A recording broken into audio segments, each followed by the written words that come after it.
அப்படி எந்நாட்டு வரலாறை, என் இன வரலாறை நாங்கள் வாசித்து விட்ட பிறகு நாங்கள் இப்படி உறங்க முடியும்? நான் வாழ்ந்ததையும் வீழ்ந்ததையும் பார்க்கிறேன். என் இனம் எவ்வளவு பெருமைப்பட வாழ்ந்த இனம், எவ்வளவு பெருமைப்பட. ஏன் இப்படி சிறுமைப்பட்டு கிடக்கு? சோறு வடிச்சதை நீ ஆறா ஓடிச்சுங்கிறானே. இப்ப ஒரு பிடி சோத்துக்கு கையேந்தி என் இனம் நிக்க காரணம் என்ன? அரை நூற்றாண்டுகளில் எங்களை பிச்சைக்காரர்களாக மாற்றி நிறுத்தியதை தவிர 1500க்கு கையேந்துகிற 5க்கும் 10க்கும் வேட்டிக்கும் சேலைக்கும் அரிசிக்கும் பருப்பும் அரைக்குள வெள்ளத்திற்கும் கையேந்திர ஒரு முளை கரும்புக்கு கையேந்தி நிற்கிற ஏழை எளிய வறுமையில் நிறை ஊரிய மக்களாக எங்களை நிறுத்தியது யார்? இவர்கள் தான், இந்த ஆட்சியாளர்கள் தான். 1000 ரூபாய் கொடுப்பது சாதனை அல்ல என்னுடன் பிறந்தவனே. 1000 ரூபாய் பெற வேண்டிய நிலையில் இல்லாது என் தாய் என் தங்கையினுடைய வருவாய் பெருக்கத்தை உயர்த்துவதற்கு பெருதான் ஆட்சி, அதான் வளர்ச்சி. இலவசம் கொடுப்பது அல்ல சாதனை. இலவசம் பெற வேண்டிய நிலையில் இல்லாமல் தன் தேச குடிகளை, நாட்டு மக்களின் வாழ்க்கை தரத்தை உயர்த்துவது எதுவோ அதான் ஆகச் சிறந்த ஆட்சி, அதுதான் சாதனை. இவ்வளவு பாடுபட்டு உழைப்பது எதற்கு? ஆனால் அம்பேத்கர் புரட்சியாளர் என்ன நமக்கு கற்பிக்கிறார்? எல்லா துன்பப்பூட்டுகளுக்குமான சாவி ஆட்சி அதிகாரம் மட்டுமே. நம்பிலாம் எப்படி இவர் எப்படி தெரிஞ்சுக்கிறீங்க? இவரு எங்க அண்ணன் வினோத், இவங்க எல்லாம் என்ன தெரியுமா? எங்க அண்ணன் வினோத்குமார்லாம் தேர்தல் பாதை திருடர் பாதை, அந்த தேர்தல் அரசியலை புறக்கணித்து நின்றவர் தான் என் தம்பி. ஒரே ஒரு கேள்வி கேட்டேன், தம்பி அம்பேத்கர் நீங்க நல்லா படிச்சிருக்கீங்க? படிச்சிருக்கேன். அதிகாரம் மிக வலிமையாக அண்ணன் சொல்லியிருக்காரு, அதை எப்படி பாக்குறீங்க? ஆமண்ணே. எல்லா துன்ப பூட்டுகளுக்குமான சாவி ஆட்சி அதிகாரம் மட்டுமே என்கிறார். அப்ப என்ன தம்பி செய்யலாம்? ஆமண்ணே அதிகாரம். அப்ப வந்தவர் தான் என் பக்கத்துல. அதுக்கு முன்னாடி தேர்தல் புறக்கணிப்பு. தேர்தல் புறக்கணிப்பின் மூலமாக புரட்சியை உண்டு பண்ண முடியும் என்று நம்பியவர்களே என் தம்பியும் ஒருத்தர். எங்க தாத்தா கலியபெருமாள் உங்களுக்கு தெரியுமில்ல, பொது உடைமை போராளி. எங்க அண்ணன் தமிழரசு, இவங்க எல்லாம் தேர்தல் அரசியலை புறக்கணித்து புரட்சிகர மக்கள் ஆயுதம் தாங்கிய கிளர்ச்சியின் மூலமா விடுதலை பெறுவதுன்னு நினைச்சாங்க. எங்க தாத்தா பசுமன் முத்துராமலிங்க திருமண மண்டபத்துல ஒரு சோப்பு துண்டை போத்திட்டு உட்கார்ந்து இருந்தாரு தாத்தா கலியபெருமாள். நான் அப்ப சின்ன ஆளு, ரொம்ப 25 வருஷத்துக்கு முன்னாடி இப்படி போயிட்டு இருந்தேன். டேங்க வாடான்னு கூப்பிட்டு அப்படி ஒரு புத்தகம் வச்சிருந்தாரு, ஒரு பையில இதை வச்சுக்கடா படிச்சுக்கடா அப்படின்னு. இவ்வளவுதான் இப்பவும் இருக்கு அவருடைய வாழ்க்கை வரலாறு. சின்ன புத்தகம் தான். அதுல கடைசி பத்திய படிச்சீங்கன்னா, மக்களை அணிதிரட்டி அரசியல் படுத்தாமல் உன்னால் புரட்சியை முன்னெடுக்க முடியாது. படிச்சேன், செஞ்சுக்கிட்டு இருக்கேன். எங்க தலைவர் நான் திருப்பி நாட்டுக்கு போக முடியாதுன்னு அழுறேன். நான் உங்க கூடவே இருக்கிறேன்ற. இங்க இருந்து என்ன செய்ய போறீங்கன்றாரு. நீங்க இங்க இருந்து என்ன செய்வீங்களோ அதெல்லாம் செய்யறதுக்கு அண்ணனை சுத்தி எவ்வளவு பேர் நிக்கிறாங்க பாருங்க. ஆனா நீங்க போய் அங்க செய்யற வேலையை செய்ய இங்க யாரும் இல்லை. சரி, நான் அங்க போய் என்னதான் செய்யறதுன்னு கேட்கிறேன். கோபம் வருது எனக்கு. நம்மள இருக்க சொல்ல மாட்டேன், போக சொல்றாருன்ட்டு அங்க போய் நான் என்னதான் செய்யறதுன்னு கேட்கிறேன். நீங்க போய் இறங்குங்க, உங்களுக்கு என்ன செய்யணும்னு தெரிய வந்துடும், அதை செய்யுங்கன்ட்டாரு. தெரிய வந்துட்டு செஞ்சுக்கிட்டு இருக்கேன். 13 வருஷமா செஞ்சுக்கிட்டு இருக்கேன். ரொம்ப எளிய கற்பாடு தான். எல்லாரும் நீங்க ஊழல் லஞ்சத்தை ஒழிக்கணும், உண்மை நேர்மையான ஆட்சியை கொண்டு வரணும்னு நினைக்கிறீங்க. ஊழல் லஞ்சத்தை இந்த கோஷ்டிகள் இருக்குல்ல, இந்த கூட்டம், இதுல யாரோட சேர்ந்து ஒழிப்பிய? அப்ப நமக்கு என்ன தோணுது? இவங்களெல்லாம் ஒழிச்சாதான் ஊழல் லஞ்சத்தையே ஒழிக்க முடியும்னு தோணுது.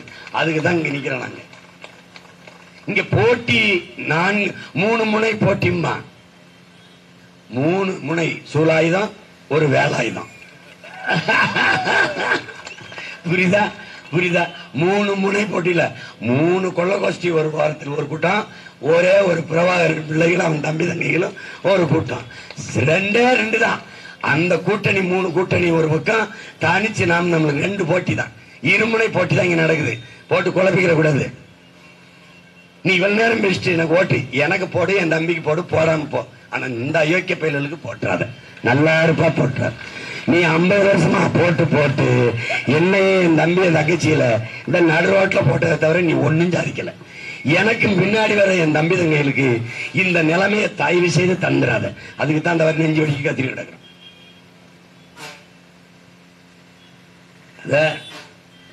அறிவார்ந்த தமிழ் சமூக தம்பி தங்கைகள், என் உயிருக்கு மேலாக நான் நேசிக்கிறேன் பெற்றோர்கள், நீங்கள் உணர்ந்து தெளிந்து இந்த தேர்தலில் வாக்கு செலுத்த வேண்டும். வாக்கு என்பது மக்களாட்சியில் தத்துவத்தை ஏற்றுக்கொண்ட நாட்டில் வலிமை மிக்க ஆயுதம். அதை அநீதிக்கு எதிராக ஏந்துங்கள், அநீதிக்கு எதிராக ஏந்துங்கள். மாறுதல் என்பது வரலாறு நெடுகிலும் நிகழ்ந்திருக்கிறது.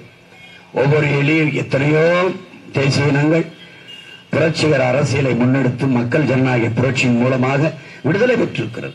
அப்படி நம்மினமும் உரிமையை பெற்று பாதுகாப்பாக வாழ்வதற்கான ஒரு அரசியல் கட்டமைப்பை நம்மால் உருவாக்க முடியும்.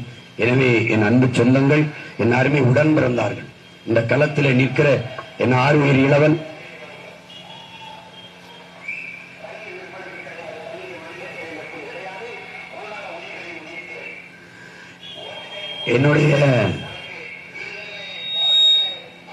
என்னுடைய தம்பி களஞ்சியம் அவர்கள், நீங்கள் அறிந்தவரை அவர் ஒரு திரைப்பட இயக்குனர், நடிகர், இப்படிதான் நீங்க பார்த்திருக்கீங்க.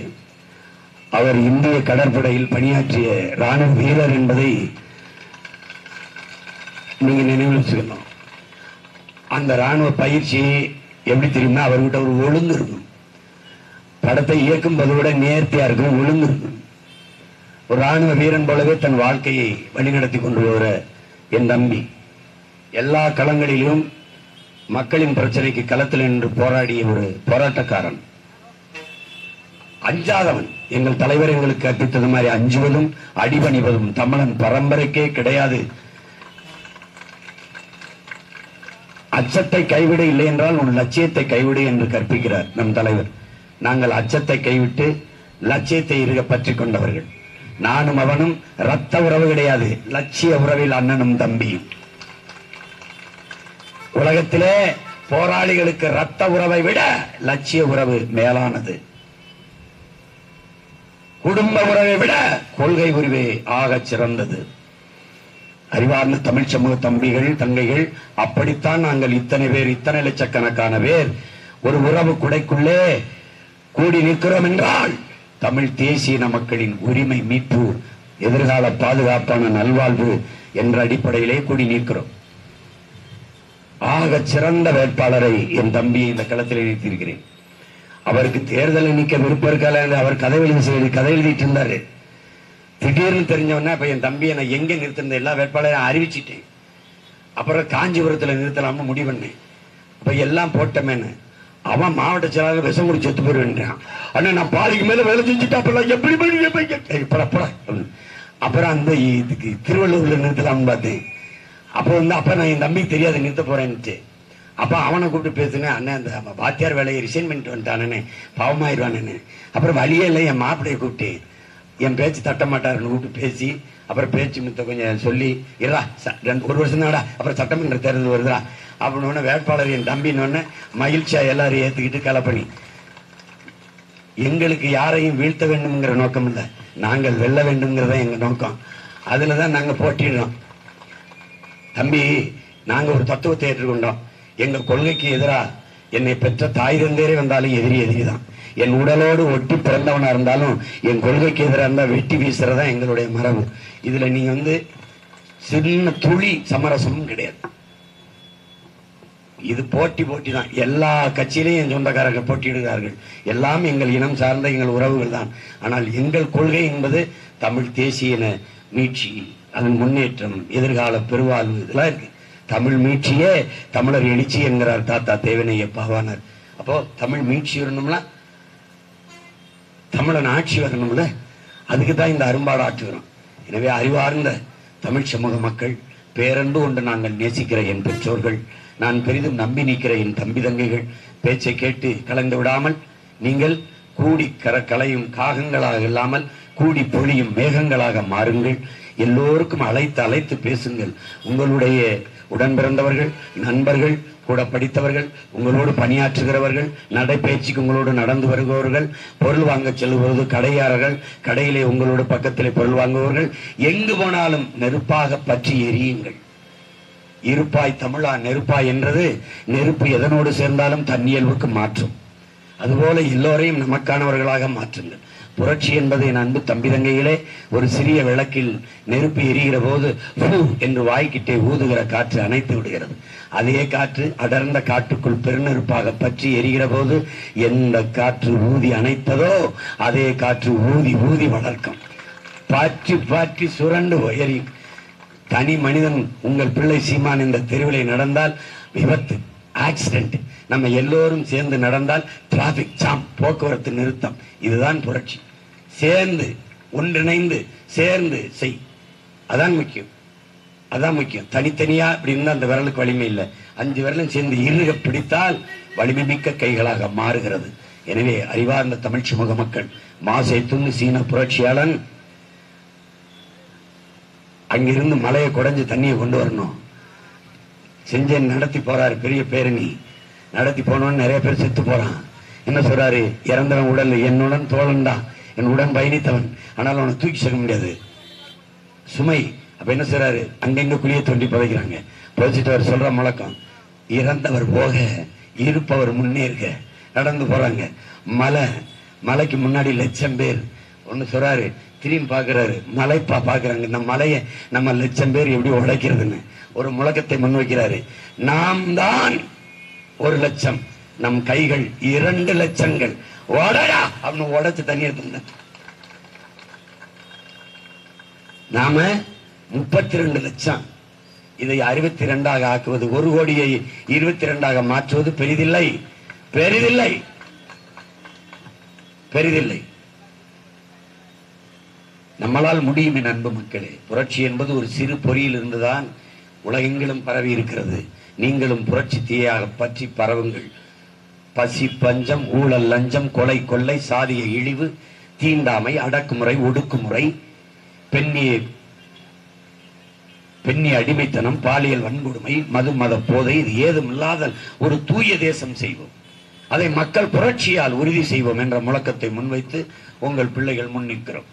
அரசியல் மாற்றம் சீமான், அது என்ன மாற்றம்? கட்சி அரசியல், தேர்தல் அரசியல் தான் அரை நூற்றாண்டுகளுக்கு மேலாக இங்க நடக்குது. மக்கள் அரசியலுக்கு மாற்றணும்.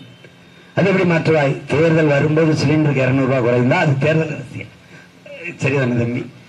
அப்புறம் போதைப் பொருள் வித்தவன், லாட்டரி வித்தவன்ட்ட காசு வாங்கி கட்சி நடத்தினால் அது கட்சி அரசியல், கார்பரேட் அரசியல். புரியுதுன்னு நினைக்கிறேன் உங்களுக்கு நான் சொல்றது.